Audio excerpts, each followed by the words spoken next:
Les gars, partie 2 donc. C'est tellement long qu'il fallait que je fasse une deuxième vidéo. Donc, si vous n'avez pas vu la première, je vous invite. Nous allons, cette fois-ci, vraiment faire la conférence de presse.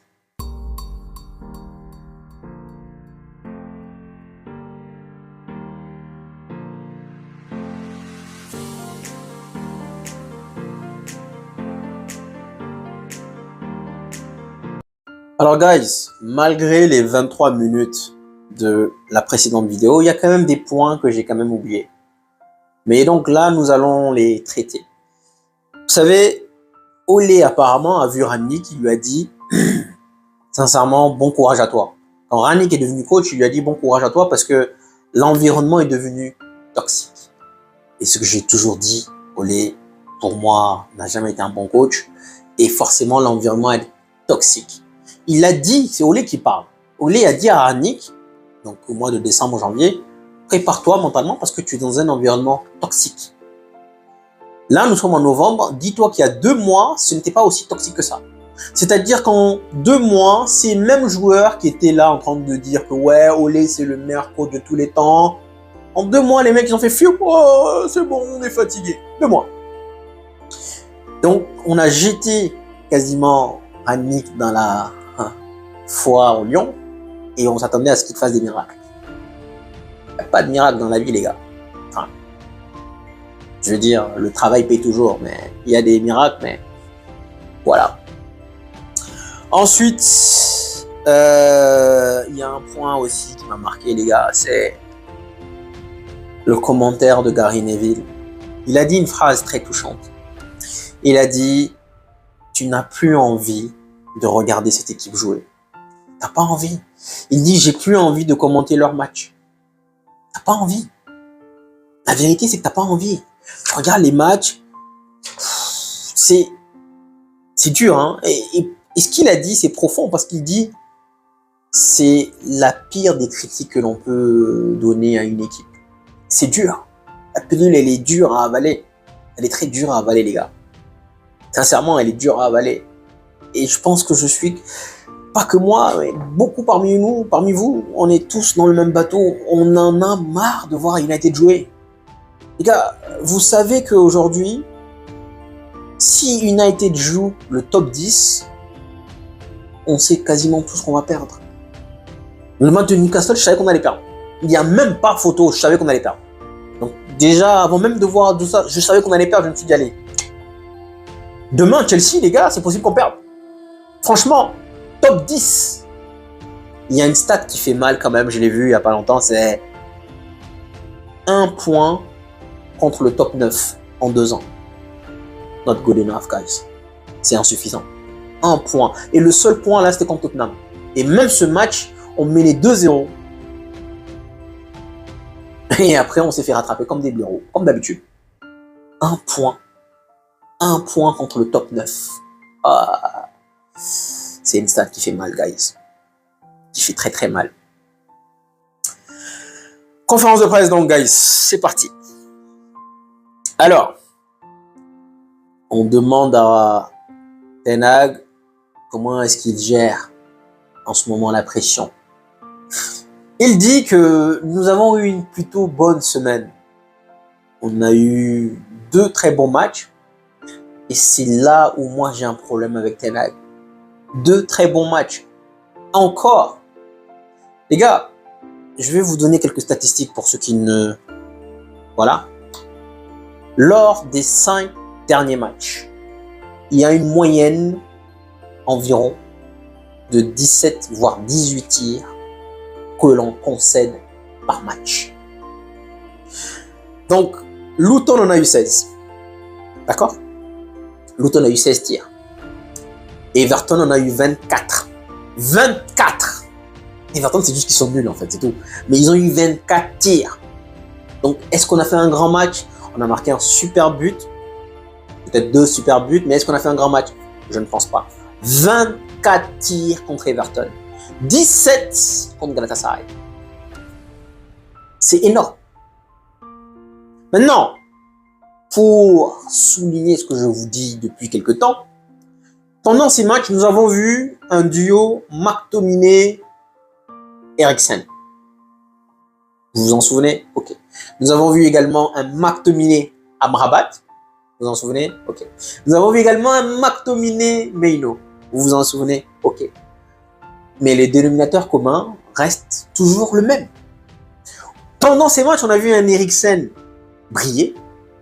On a vu un Maino briller. On a vu un Amrabat briller. Galatasaray, je pense qu'il a fait son match. Briller, peut-être que j'exagère, mais il a fait son match. Mais quand même, il y a toujours 17 tirs concédés. Et là encore contre Newcastle, j'ai pas vu le match, mais à peu près 17 tirs. Donc, l'équation, elle est où? Dénominateur commun. Il y a toujours, pendant ces matchs-là, un mec qui est transparent, qui sert à rien, qui court dans tous les sens, qui n'apporte rien offensivement. De temps en temps, il lève la tête, il marque un but. Oui, et les gens se disent « Ouais, magnifique !» Et défensivement, il n'apporte rien. Donc, on joue à 10 et donc, on prend l'eau. Et ça, les gens ne veulent pas le voir. Donc, c'est la raison pour laquelle, encore une fois, même si je fais le preview, McTominay est titulaire, chose qui sera probablement le cas, puisqu'en même temps, il joue 90 minutes. Il n'y aura pas de match, les mecs. Demain, Chelsea, il n'y aura pas de match. C'est très simple. C'est très simple. Donc, Ten Hag nous dit qu'on a eu 2 beaux matchs. Non. C'est juste qu'on a concédé 16 et 24 tirs. C'est juste que derrière, il y a eu 3-3. Et il y a eu truc. Les gens veulent blâmer Onana. Chose qui est parfaitement légitime contre Galatasaray. Mais les gars, comment vous expliquez que quelqu'un encaisse 17 tirs, 24 tirs à un moment ou à un autre? C'est-à-dire que tu peux pas être concentré tout le temps. 90 minutes. Ederson, il est concentré peut-être 2-3 fois dans le match. Il doit faire 2-3 arrêts dans le match et puis c'est bon. Voilà. Sinon, tranquille, il peut même aller se poser, siroter son café, tranquille, pépère. Life goes on. Et tu peux pas demander à un gardien d'être constant en termes de concentration pendant 90 minutes. Donc, oui, il est fautif, mais en même temps, qu'est-ce qu'on fait pour l'aider, les gars? Il est fautif contre Galatasaray. Je ne vais pas l'en dédouaner, mais qu'est-ce qu'on fait pour l'aider? Rien. Tant que McTominay jouera, ça sera pareil. Donc, je suis désolé, Ten Hag. Moi, je suis pas d'accord. Bonne semaine, beau but, oui. Excellent but, but de l'année, oui. Mais beau match, non. C'est flatteur. C'est trompeur. 3-0 contre Everton, les gars. 24 tirs, je répète. Vous donnez ne serait-ce que la moitié de ces tirs à des équipes dans le top 10. Justement, en fait, c'est ce qui se passe. Parce que quand on joue contre le top 10, ces joueurs-là sont beaucoup plus chirurgicales, beaucoup plus cliniques. Donc, ils sont meilleurs, donc ce qui fait qu'ils finissent, ils marquent. Alors que quand on joue contre le top 10 de l'autre côté, on a une chance de gagner parce que ils sont nuls. Il faut se dire la vérité. Voilà. Donc, je suis pas d'accord sur le fait qu'il dit, ouais, bonne semaine. Non. Bonne semaine, non, Ten Hag. C'est juste trompeur. Et c'est ça le problème, Ten Hag. Wake up and smell the coffee. Remets-toi en question, Ten Hag. C'est ça le problème. Ensuite, il est revenu sur le fait qu'on aurait pu prendre un point contre Newcastle. Bon, encore une fois, j'ai pas vu le match. Mais ça, pour moi, c'est pathétique. Je suis désolé, c'est pathétique. United, c'est pas parce que genre... mais venir dire, ouais, on a eu 2 occasions en fin de match, on aurait pu prendre le point. Pff, non. Nous, le point ne nous suffit pas.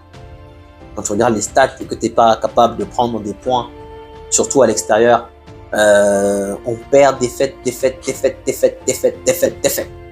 Là, la seule chose qui peut nous sauver demain contre Chelsea, c'est le fait que nous soyons à domicile. En dehors de ça, ils sont meilleurs que nous, les gars. Je suis transparent et Chelsea joue mieux. Même si je ne regarde pas, je regarde les commentaires des gens. Chelsea joue mieux que nous. Guys, honnêtement. Et ensuite, il y a un match sur lequel il fait référence à chaque fois. Brentford. Nous avons, bien sûr que l'équipe est soudée, bien sûr que nous sommes là, nous sommes unis, il y a une cohésion dans le groupe. Rappelez-vous du match de Brentford. Le match de Brentford, déjà, c'est à cause de ce match que nous avons droit à McTominay titulaire pendant je sais pas combien de temps. Mais le match de Brentford, c'était il y a 10 ans, les mecs. Hein. C'était il y a... Allez, moi, j'ai même oublié. Ça fait 1000 ans. Chaque conférence de presse, il faut qu'il nous ramène, il faut qu'il cite le match de Brentford. Le match de Brentford. Le match de Brentford. Le match de Brentford. toutes les conférences de presse, le match de Brentford, le match de Brentford. Mec, c'était il y a 10 ans, gars. Oublie un peu. Tourne la page. Le match de Brentford. LOL. Ah, là, là. Comment rectifier le tir? Très belle question.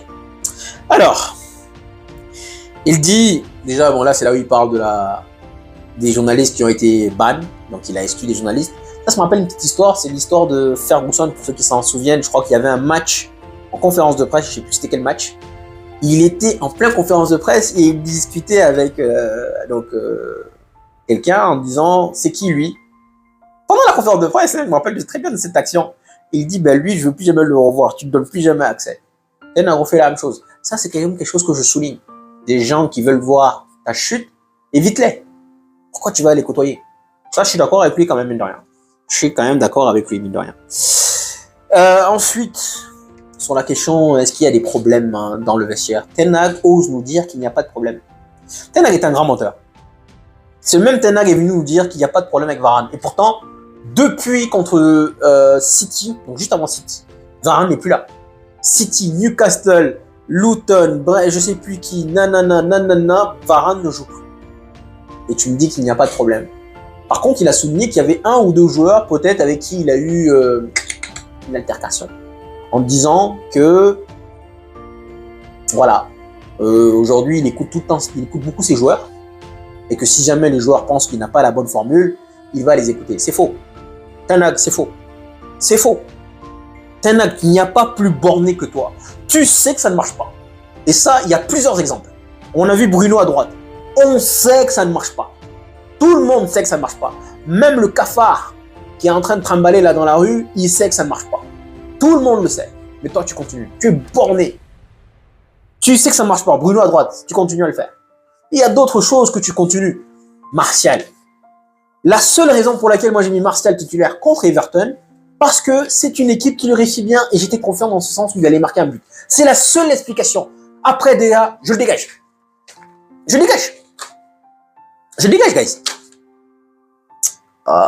Franchement, en fait, je suis tiré de deux côtés parce que je veux que Ten Hag réussisse, parce que j'en ai marre, les gars. J'en ai marre de ces joueurs, de ces princesses, comme j'ai dit dans la précédente vidéo. J'en ai marre de ces guignols.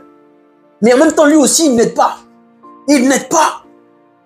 Tu sais que la personne, elle veut te poignarder dans le dos. Pourquoi tu l'as fait venir chez toi? Pourquoi tu titularises Rashford? Pourquoi tu titularises Martial? Pourquoi?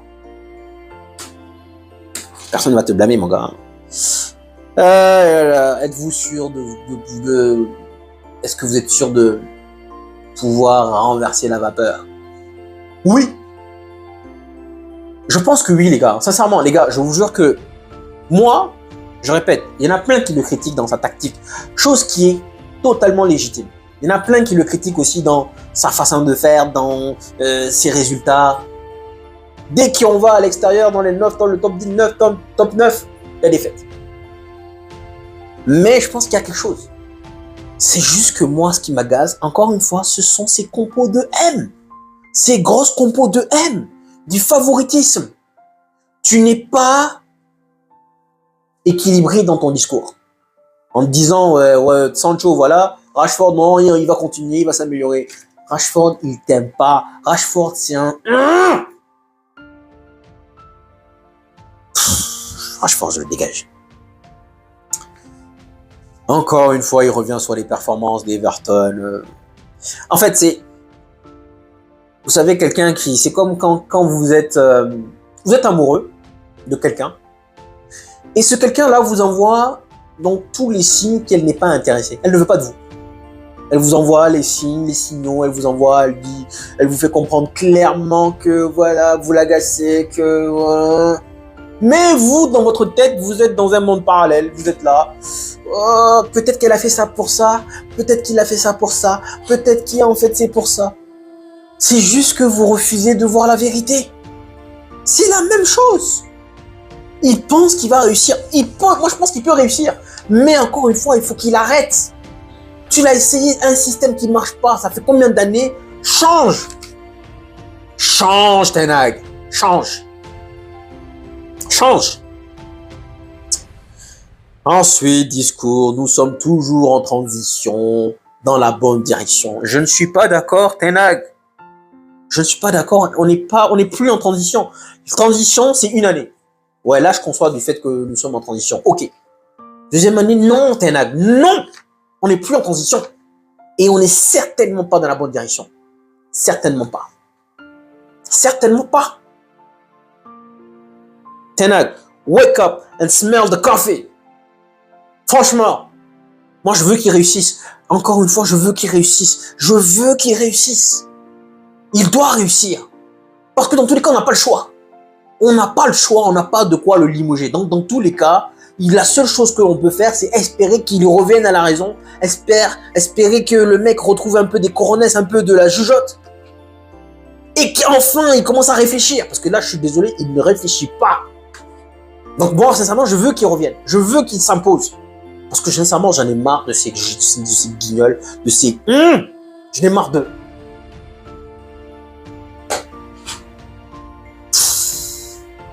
Je veux qu'il réussisse. Mais dans le procès de Ten Hag, comme je disais dans la vidéo, il ne réussira pas. Parce qu'il est borné. Et la pire des choses qu'il y a comme défaut dans la vie, je vous jure, la pire des choses, c'est quelqu'un qui refuse de se mettre en question. Chaque soirée, je rentre, je me dis, qu'est-ce que j'ai fait de bien, qu'est-ce que je fais de mal. Ce que je fais de mal, je le sais. Et vous le savez, tout le monde le sait. Je vais essayer de corriger ça. Ce que Ten Hag ne fait pas, visiblement.